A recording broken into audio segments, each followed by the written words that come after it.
If you're in a relationship and you've ever thought, why is it still so hard even though we love each other? This episode is for you. Driven by purpose, fueled by passion, my words got power, my thoughts have action, motivation, stay gracious, that's greatness, be audacious, motivation, be audacious, innovation, be audacious, inspiration, be bold, motivation, be audacious. Yeah, we have this myth that if you find the right person, you find your soulmate, that it just works. And when it doesn't just work, people start to wonder, am I with the right person? Did I make a mistake? We have the capacity to love. That is a human capacity. We are born with that. Yep. But you have to still practice it. You have to learn like any other skill. It is figuring out how to come back from the hardships, because you don't get through this life without scars, and things are going to hurt. And even the people that you love most, that love you the most, are sometimes going to hurt you, and things are going to get said, and there's just things to overcome. Grief is our comeback story. Yes. Grief is the way we heal. It's not fun. Nobody enjoys it, but it's the way we heal. So here's a belief that I want to challenge. Love alone isn't enough. It's real, but love is also a skill, and skills require practice. Welcome to the Audacious Living Podcast, where we have bold conversations that help you live your best audacious life ever. And today's conversation is all about how to love with intention, especially when life gets loud.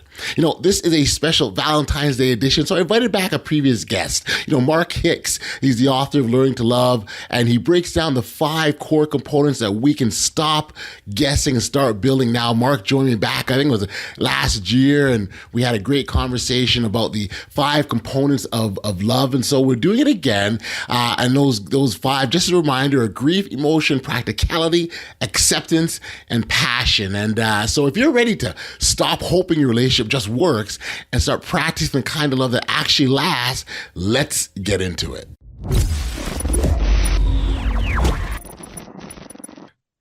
Hey, Mark, welcome back to the Audacious Living Podcast. It's great to have you again, my friend.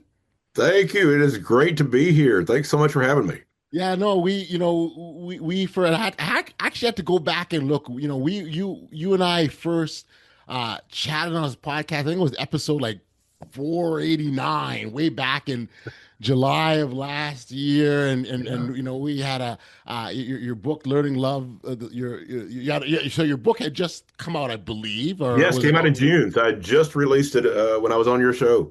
Yeah. So you had that. It was the Learning Love, and you were helping people understand the how to learn how to love, right? And it's not something that's always taught. It's not something that we instinctively know. I think it's in us. We just don't know necessarily how to do it. And we broke down the components of love, and you had those 5 components, which I thought were really impactful because it allowed you to label, and that's so important, right? Labeling what it is that we're actually talking about. And I think, and so the opportunity to chat with you again, I thought was really nice, because I think where I'd want to sort of expand that is, okay, so now that we know them, how do we put them in practice, right? That's going to be the number one, I would say the number one challenge oftentimes for couples. And as a counselor, psychotherapist, psychologist, you deal with a lot of those sort of challenges that people get into. And because I think it's a misconception that the relationships are just gonna work out, and they don't just work out. They need some input, don't they? They absolutely do. Yeah, we have this myth that if you find the right person, you find your soulmate, that it just works.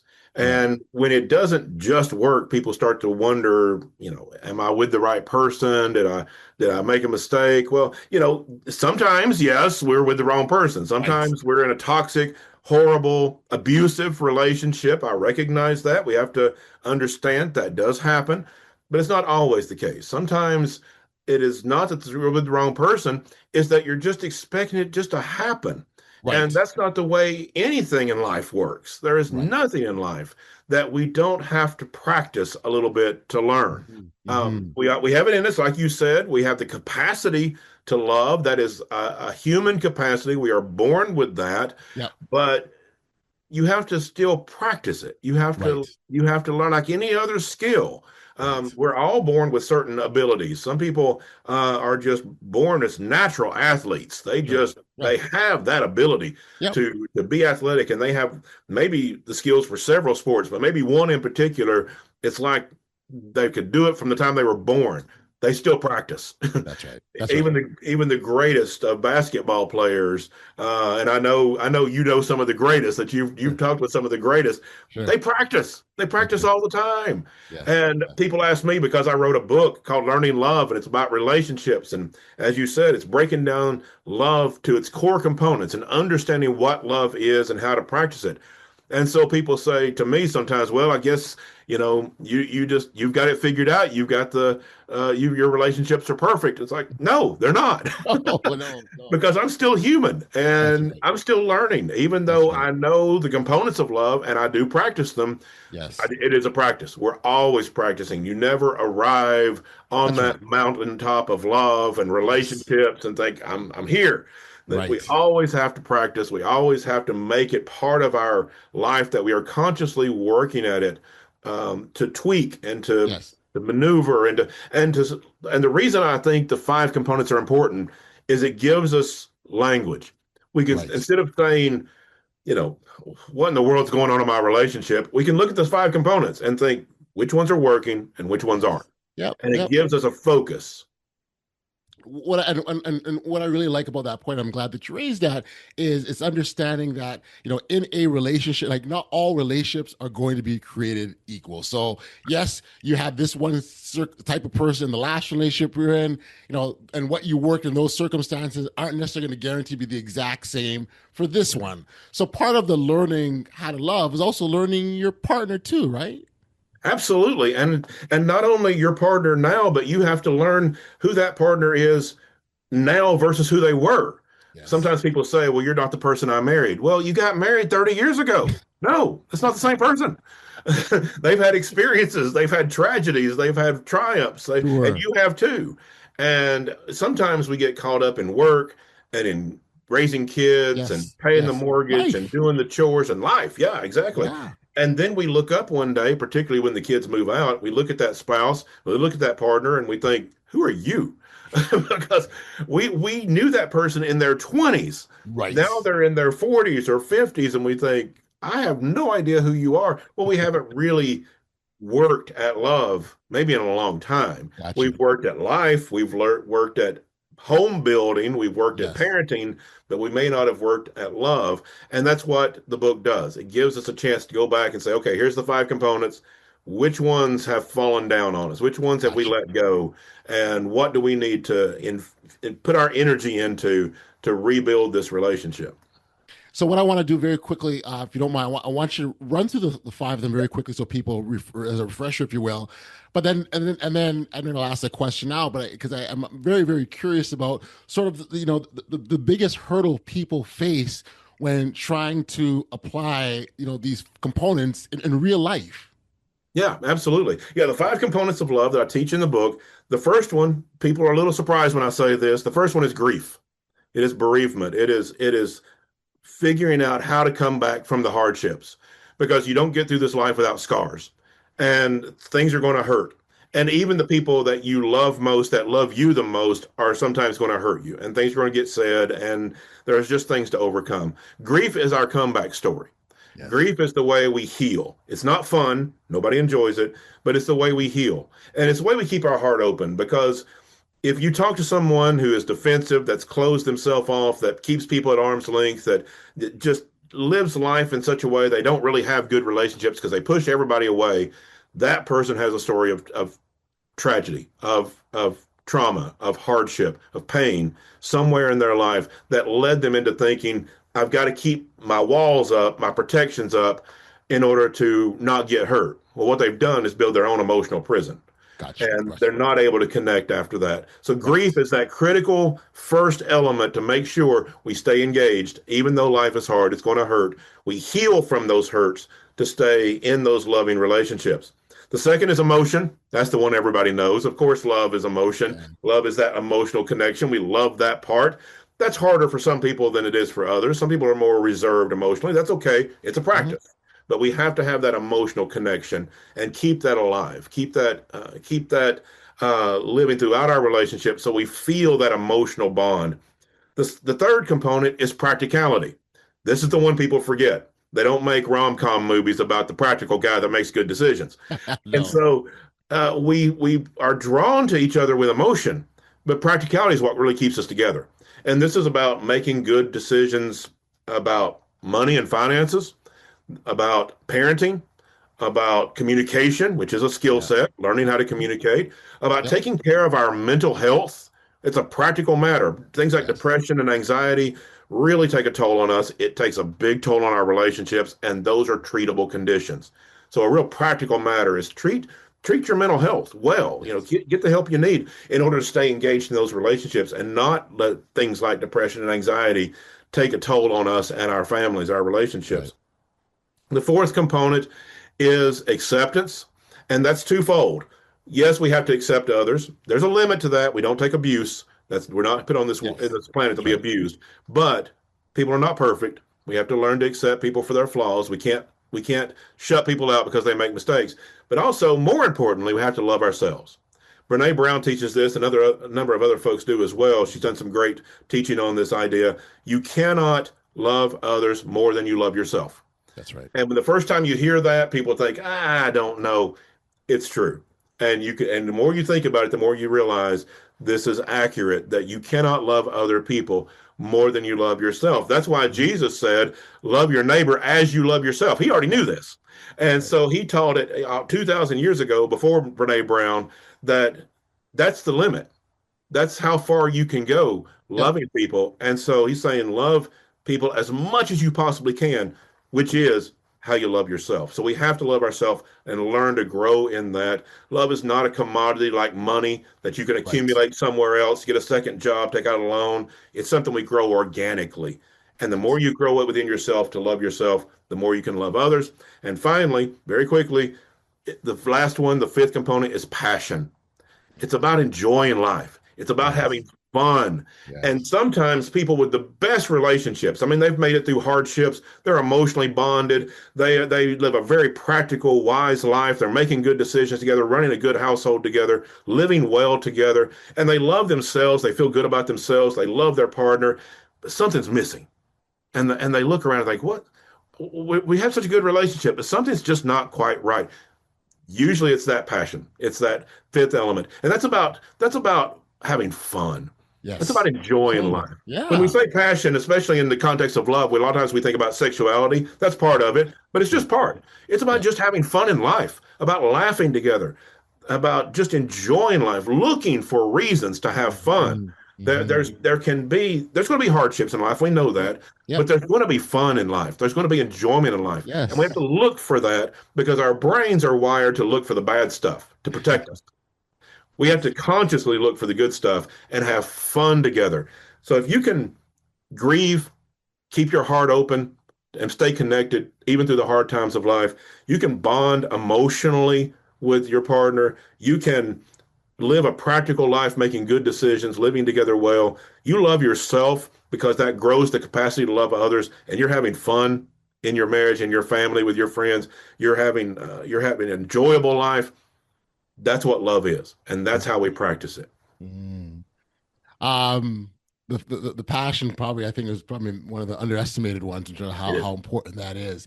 Yep. When we talk about sort of the hurdles that people run into when trying to apply them in life, what would you say some of those are? Particularly, I think there's two. The where people fall down, I think, is one, that grief component. Mm. Because we just want to push that aside. Yeah, we know life hurts. We just want to pick ourselves up by our bootstraps, and lean into the wind and just grit our teeth and make it. And that does not work. It may feel tough. It may make us feel strong temporarily, but it just doesn't work. And so many times, it's not the relationship that's really in trouble. It's that we have that hurt that holds us back. We're so Mhm. afraid of being hurt again. And Yes. and then when things happen, our partner says something they shouldn't have said. It just hurts that much deeper. We can't throw it off and say, okay, they're having a bad day, because it's hit a nerve that's exposed from the grief we never dealt with. And that can go all the way back to our childhood. If we came from a dysfunctional family, and so many people do. Listen, if you came from a dysfunctional family, let me tell you, you're not alone. Right, You are right, not right, alone. right. Most people come from a dysfunctional family on some level. That's right. And there's no And shame in that too, right? there's There's no no shame. shame in that. No, Yeah, no. you're exactly right. And, and every family's going to be kind of nuts in their own way. Even good, healthy families, they're weird. Family's just weird. Yeah.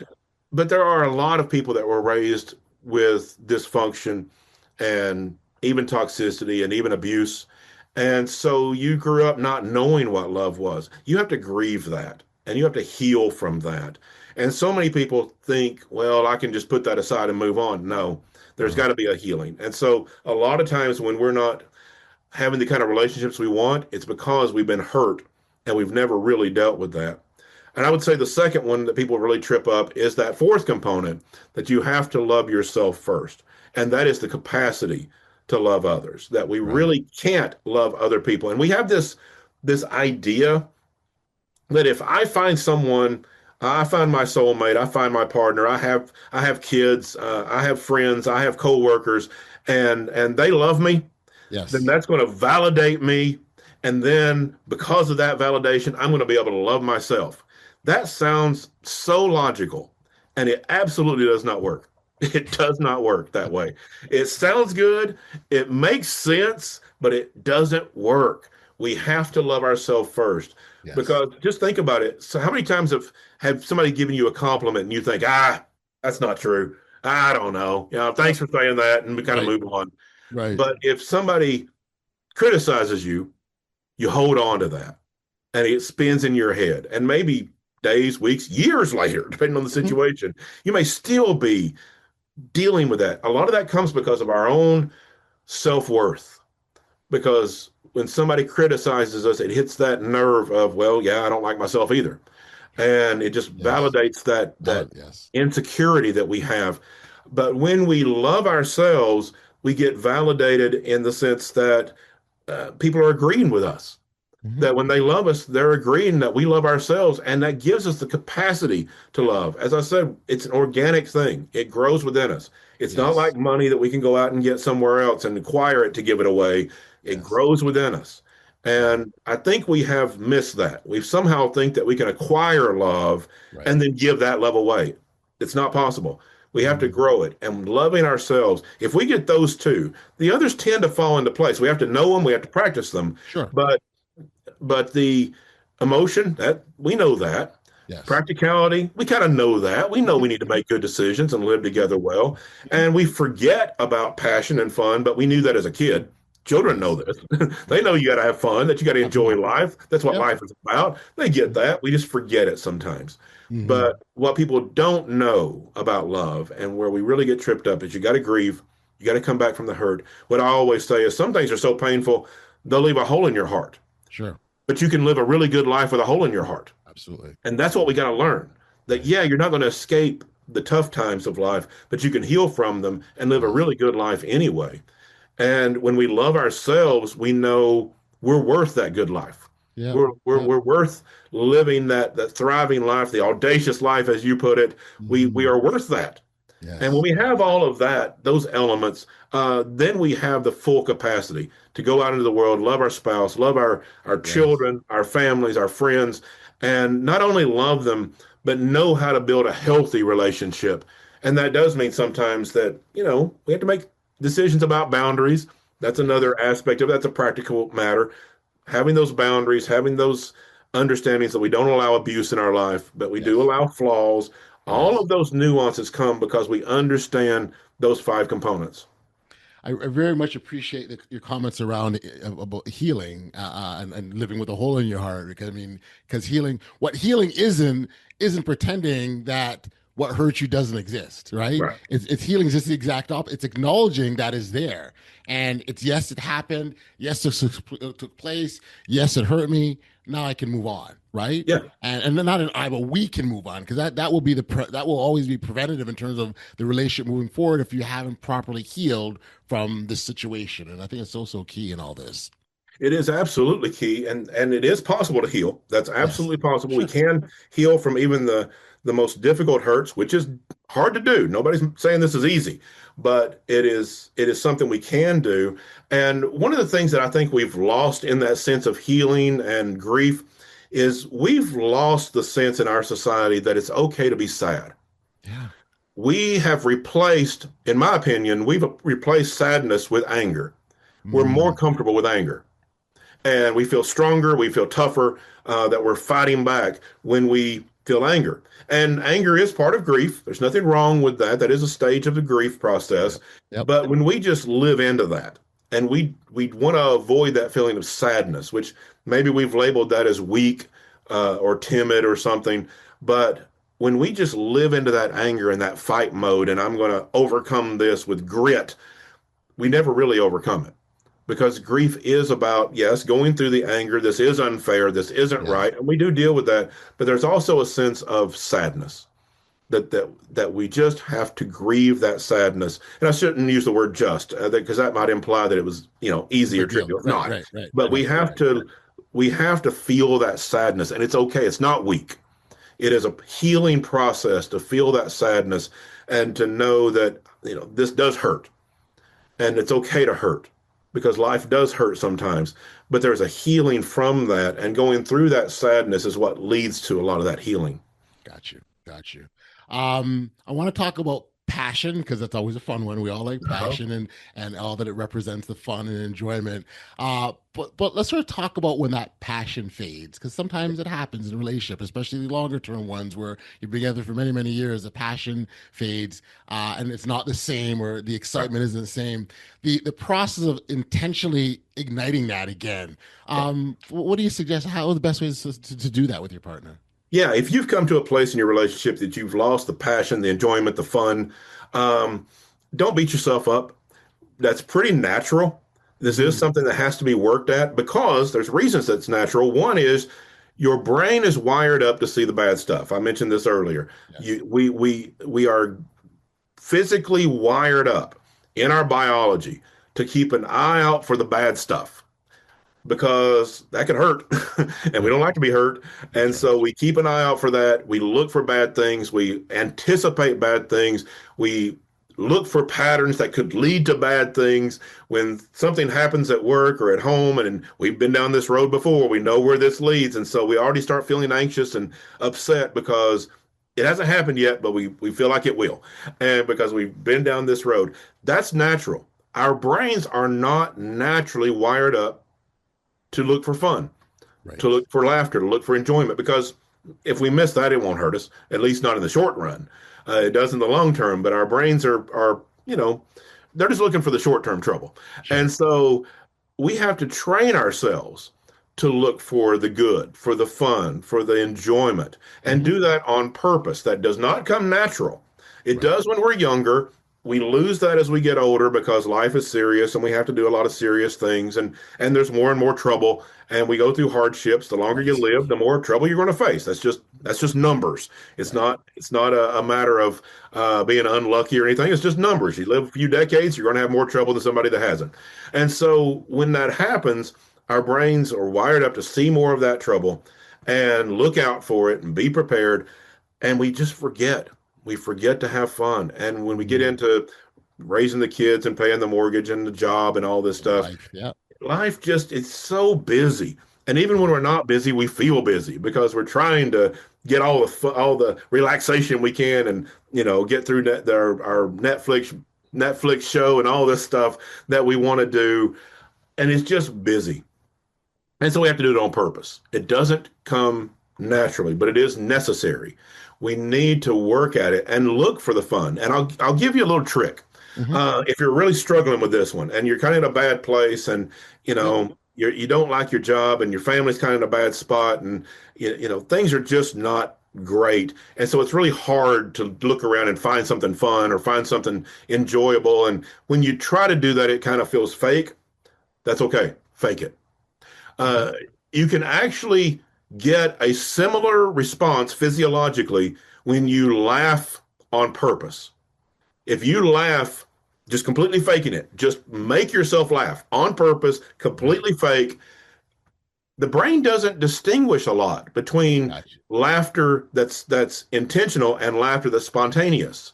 Right. And so you can kind of retrain your brain, learn to have fun again by simply just faking it. Laugh on purpose every Mhm. day, find something funny, go looking for it. There's lots of stuff on the internet, a lot of bad things, a lot of good things too. Sure, sure, sure, And sure. so find something funny on the internet, find something funny on television that makes you laugh. And if you can't do that, just fake it. And when you do that, it teaches your brain to look for the good again, to look for the Mm. fun. And it's just a process. It is that practice. Practice it on purpose, and eventually it becomes more natural again. And you start to see the things that are funny, the things that are enjoyable, the things that you can have fun with. Do it on purpose, fake it if you have to, Gotcha. and you'll work your way into it.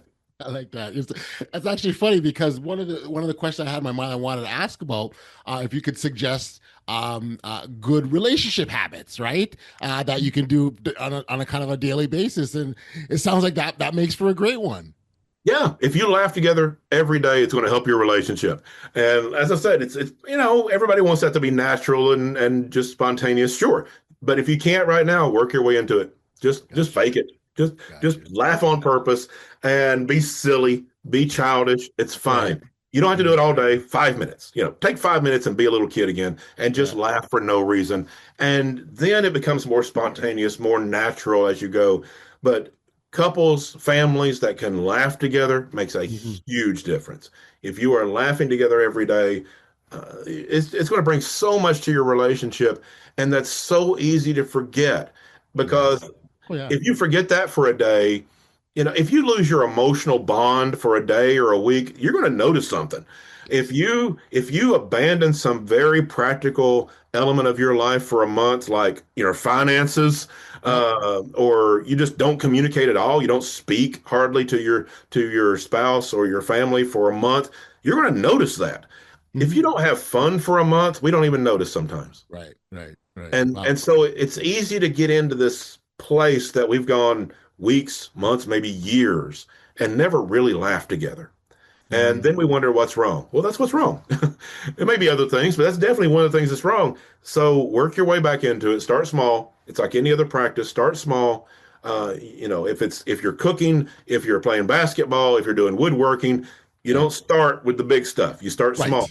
That's right. And you Small work things. your way up because your brain has to learn how to build these neurons and neural pathways to get to that place of doing the big stuff. So start small. Just 5 minutes of being silly can get your brain back into the mode of finding your fun, your enjoyment, your passion again. Yeah, yeah. I think and makes total sense. It really, really does. And but in addition to that, it's just fun. It really is. Like the Yeah. idea of just having fun, even that sounds fun, right? But the idea, but the other part about this too is the concept of training our brains. Training our brains, and then again, it automatically looks for stuff. I've had people that say to me, "Oh, you always, you always find the positive side of things. You're always looking at the bright side." I don't see myself consciously. I've got to make a point of doing. I just automatically. So I think somewhere Yeah. along the way, it became a habit, a pattern that we just continue. So I think that same context can be applied to our relationships and love and having fun. Why not? It's there. Absolutely. And for some reason, we've come to the idea, some people have come to the idea that fun and passion and enjoyment, that those are trivial things. Those really Right. don't matter. That makes you, distracted or whatever. Right. We're not saying that it's all the time. Of course, life has its tragedies. Of We've mentioned course. that. That's why we have grief as the first component. And life is serious sometimes, and that's why we have practicality as the third component. We're not forgetting those things, but we're also adding to it. We're not doing away with the serious elements of life and the hardships of life and ignoring that, but we're adding to life and adding to our practice of love by saying, let's spend some time, a little time, Yep. getting some passion, some fun, some excitement, some joy, because that's the wind in our sails. Sure it That's is. that becomes the fuel in the engine That's that right. drives our relationship. Yeah, yeah, yeah. It's so fitting that we're having this conversation now, given we're on the verge of Valentine's Day, which is time of love and the special time that we all sort of reflect on, because these and we call them little things, right? Because they're little small things. They can have such an impact to grow, to nurture, to develop this thing called love. Yeah, and that's one of the things that we've done in our society, and societies always have, as far as I know, the societies that I've studied in history and so forth, they always have. Yeah, everybody has to work. Obviously, we need work to be done. Crops have to be grown. Factories have to be Right. run. No matter what Right. time in history you're talking about, there's work to be done, and there's serious elements, and we have terrible tragedies. We've always had times of war and famine and all these things, but in every society, we've built in a time of festival, Yes. of celebration. Mm. And you mentioned Valentine's Day. We make it on purpose. We put that in there. We have holidays on Yes. purpose in society, and every society does. And we need to do the same thing in our personal life. Yes, we have to work, and yes, we have tragedies, and yes, we have traumas to deal with, a lot of serious stuff. But we need to work our Yes. festivals into life, our holidays into life, Yes. and society's just reflecting what we need, what we do, what we've known throughout history that life Yeah. is about. It's about hard work. It's about doing, Sure. it's about, getting things done. It's about dealing with the hardships, but it's also about having that festival, that holiday, having fun. Mhm. We build it into society. Let's build it into our life too. Well, just the concept of just celebrating. I mean, Yeah. celebration, it does so much for us because it allows us to certainly it builds the opportunity to appreciate, to remember, to reflect. I don't know, when you think you think of couples that have been together a long time and they sit back and they look at the journeys of from growing up to children to parenting to marriage, setbacks, maybe the battles, illness or whatever has gone Yeah. and they're at that point where on the other side of those things there's such an appreciation for the journey. And I've heard older couples talk about that, like there's such an appreciation for the journey, almost like yeah, and it was worth it, right? And so when you think about celebrating, I think allows those opportunities. I think it's just wonderful, wonderful things. Yeah. And life never turns out like we think it will. It It's always doesn't, going to be those twists and turns. We're as never much as we going to wanted to. Nobody's ever come to the end of their life and think, yeah, that's the way I thought it would turn out. Exactly. Never, ever. Exactly. But there's always stuff. But yeah, we celebrate the journey. Yeah. Even this, we will look back sometimes on some of our hardest times and know that that's when our friends were really there for us. That's when our family was there for us, or we were able to be there for them in hard times. And there's an appreciation even for the tough times. Maybe not in the moment, but over the course of life, there is even a celebration of how we came through. When we come through well, when we grieve and when we heal, there's a celebration even in that. Life can be a Mhm. celebration when we have that gumption, we have that audacity, we have that drive to Yes. make it that way, to Yes. say, this is worth celebrating. That I haven't done everything perfectly, but I've done it Yep. as good as I could at the time, and I've learned a little bit Yes. along the way, and I can celebrate the good times and the bad, and celebrate the people in my life. Makes a huge difference. That it does. That it does. On Audacity, I'd love to sort of get your thoughts on the role that Audacity can play in sustaining sort of long-term relationships that are built and rooted in love and appreciation. Mhm. I maintain that I think Audacity is everywhere in all aspects of our lives, and I think it exists in our relationships as well too. Yeah, absolutely. Because Audacity covers a lot of things. It is about that determination. It's about the celebration. It's about the belief. And we have to have all of that because life is hard. We keep going back to that point. That's why we have to grieve sometimes because life is hard. And if we just kind of let life come to us, Yep. it's going to knock us around. If we just sort of take it as it comes, it's going to knock us around. But when we have that audacity that we don't know where the twists and turns are going to be. We don't know how life's going to turn out, but we do know that we want to love our family and love them well and love them the right way. We want Right. to love our friends. We want to appreciate and love our coworkers. Very different kind of love there, obviously, but we still love Mhm. what we do for a living. And what I say is love is is across the board. We love our Yes. spouse, our partner, our we love our kids, we love our family, our extended family, our friends, our coworkers. We love our job. We love the humanity. We love the planet. We love God. It's all love. And Yes. when we have that, that's audacious to say, I'm going to love all of Yep. that. I'm going to Yep. love all of that. And there's going to be twists and turns and hardships and pain. And through it all, I want to love all of that. Love it. And when we have that kind of audacity, that kind of just bold vision that I want to love and love well through Mhm. all of it. And that's what I hope to do with learning love is teach how to do that, to make it Yes. practical. Yes. That it's not Yes. just a wish, it's not just an ambition that we hope happens. It's a practical way of living into that, of Hmm. saying, I've got people in my life that I want to love to the Yeah. fullest capacity. And that starts with loving myself to the fullest capacity through the pain, through the hardships, and in the celebration. And I want to do that no matter what. That is an audacious statement because life will try to knock us off of that. Yes. And sometimes, as I said, we didn't even get a good start at it No. through a No. dysfunctional family or That's a right. That's right. toxic background. We didn't even get a good start. And so that's when we really have to step up boldly and audaciously and say, it doesn't matter that I didn't get a good start. I can start now That's and I right. can learn how to love. And to me, when I say learning love, people hear that word love. To me, the word that stands out is learning. It's Yes. always about learning Absolutely. how to love. It's Yeah. about a process of love. And we can start now and That's right. wherever we are and learn those components, learn how to practice them, and have the belief, the audacity, the boldness to say, I'm going to build that life with the people that I love. That's a good life, even in the hardships. When we come to the end of life and maybe we didn't make the money we hoped to make, maybe our career didn't go everywhere we hoped it would, maybe we had some health problems along the way. That's going to be sad. That's unfortunate. Yep. But if we can come to the end of our life, no matter what, and say, I loved myself fully and I gave that love away that flowed out of me into the people in my life, and I love them with my fullest capacity, um, with boldness, with audacity, no matter what. That's a good life. It is. And if we And can that, say that, if we can do yeah. that and practice it, we've got that audacious life. You've described that very beautifully. It's funny because the other question I had, one point I wanted to ask is if there were a couple, looking this week, and again, we're in Valentine's season, knocking all the nice stuff. If there's, an audacious act that they could do this week, what would that be? And it kind of sounds like being learning to love is what it sounds like.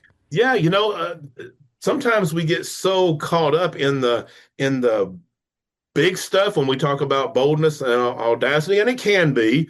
But you know Yes. what? The boldest thing you can do, and the most audacious thing you can do, and the most powerful thing you can do is doing the little things well consistently. That Mm, gets harder. Yeah, we can get all geared up and we can do some big stuff, and that's not a bad thing. I don't want to criticize that. Yeah, have fun, do the big stuff, enjoy it. But there was a story that I heard one time that a couple was married like 60 years and they were having this big celebration. And somebody said, okay, I just have to ask, what's the secret to yes. a beautiful 60-year relationship? And the man said, for our entire marriage, every morning, I got up in the morning and made coffee and I brought her a cup of coffee. And every morning she said, thank you.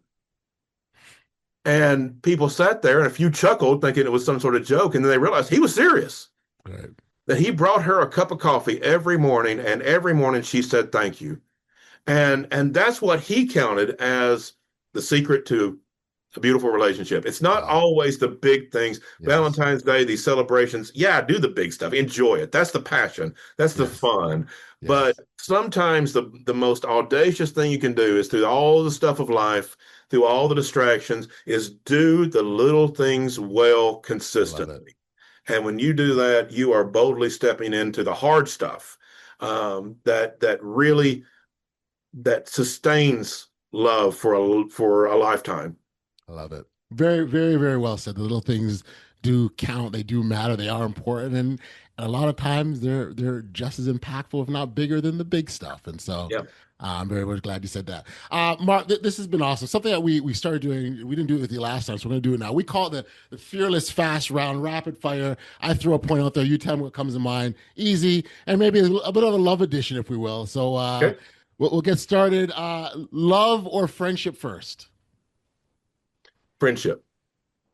Tough love or unconditional support? Oh. If I have to choose, there's an element of both, but tough love. Okay, okay. A perfect date, planned or spontaneous? Depends on the personality, but I'm going with spontaneous. Okay, all right, all right, all right. Texting arguments, deal breaker or fair game? Texting arguments? Yeah, Oh, no, don't text arguments. No, no, don't do that. deal breaker. I got you. Deal breaker. Love language is a cliche or essential? I say essential. I think it's yeah. I think you really need to have some basic understanding of that. Got you. One word relationship superpower. What would that be?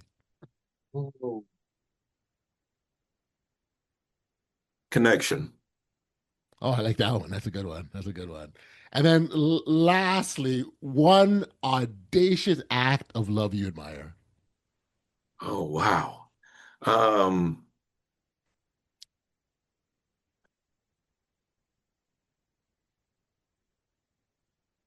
saying sincerely, I'm sorry. Yeah. And I'm very much glad that you added the sincerity piece there, because that is the big makes a big Yeah. difference for sure. Yeah. So thank you for that. That's awesome. That's a powerful thing to do, and it's hard to do and do well. But if you can do that one well, that is a powerful, audacious, bold move that really does make a difference in relationships. I love it. I love it. That's awesome. That's awesome. Mark, man, this has been great. Second time around has been fantastic. So glad that we had you here. Your website, markahicks.com, we can send individuals to, right? Yeah, and I've got a new one I would love people to go to. It's Learning Love Foundation. I've just launched a new nonprofit, Learning Love Foundation. We deal with mental health education, both in helping people build healthy, happy, thriving families, and also in the workplace. How do we build healthy, thriving workplaces of good relationships and loving what we do for a living, and then going home to a family that is healthy and thriving? So it's learninglovefoundation.com, and you can find my book there, links to buy my book. You can find my podcast, the Learning Love Podcast, all the stuff at learninglovefoundation.com. Very, very cool. And we will make sure that all that's in the show notes as well, so people can connect with you. Again, Mark, this has been awesome. So glad that we took the time to do this. And wishing you all the best for this Valentine season, my friend. Yes, thank you very much. You as well. All right.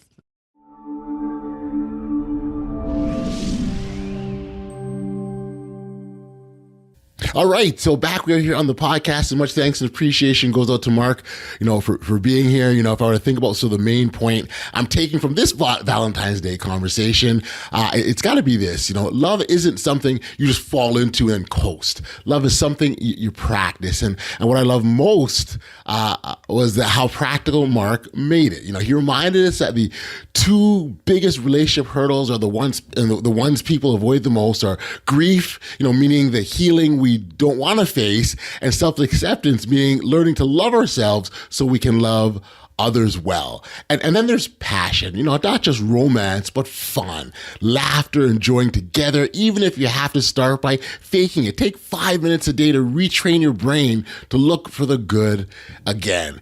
And here's a reflection I want to leave you with. It's super, super simple. The most audacious act of love isn't always a big gesture. Sometimes it's a small things done consistently. Like the story Mark shared about the cup of coffee every morning and the thank you every morning. That's love in practice. If you want to connect with Mark directly, check out learninglovefoundation.com. You'll find the book, his podcast, and the work he's doing through the Learning Love Foundation. It's all fantastic stuff. And if this episode hit home, do me a favor, share it with someone you care about, leave a review, and make sure you're subscribed. Because every time you choose to grow in love, you don't just change your relationship, you raise the standard for what love can actually look like. Until next time, keep living life audaciously. Driven by purpose, fueled by passion. My words got power, my thoughts have action. Motivation, stay gracious. That's greatness.